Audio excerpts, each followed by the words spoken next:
आपने विभिन्न प्रकार के पुष्पों को देखा होगा, जैसे गुलाब, गेंदा, गुड़हल। तो बच्चों, पुष्पों में जो सभी पुष्पों की मूल संरचना क्या होती है? समान होती है। और सभी पुष्पों के निम्न अंग होते हैं, जिनमें सबसे पहले क्या है? पेडिसिल या पर्णवृंत जिसे कहते हैं।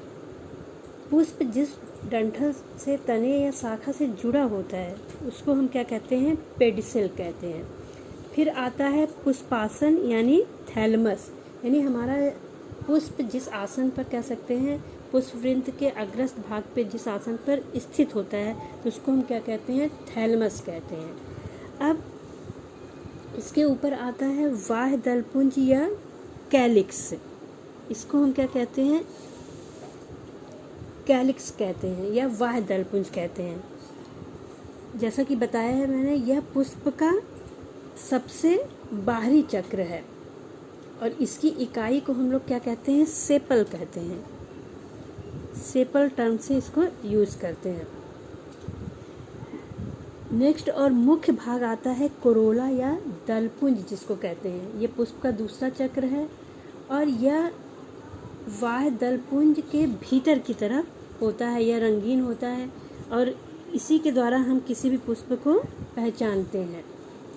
और इसका कार्य क्या होता है? परागण के लिए कीटों को आकर्षित करना। और इसकी इकाई को हम क्या कहते हैं? पेटल कहते हैं। इसकी इकाई को हम पेटल कहते हैं। अब नेक्स्ट आता है एंड्रोसियम या नर जननांग। नर जननांग जिसको हम ये वाली संरचना जो दिखाई दे रही है, ये क्या है? नर जननांग है, जिसको हम लोग पुमंग कहते हैं।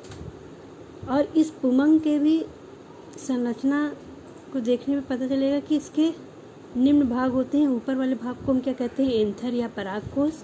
फिर एक पतला तंतु होता है फिलामेंट, और जहाँ से ये जुड़ा रहता है इसको हम कहते हैं कनेक्टिविटी। और इस पुमंग की संख्या पौधों में अलग अलग होती है। जैसे सरसों में 6 होती है और गुड़हल में असंख्य होती है।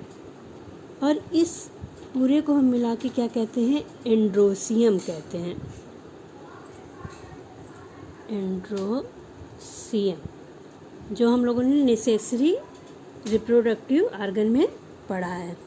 अब नेक्स्ट आता है फीमेल रिप्रोडक्टिव आर्गन। ये बीच वाला भाग क्या है? फीमेल रिप्रोडक्टिव आर्गन है, जिसमें ये नीचे वाला भाग ओरी या अंडाशय है।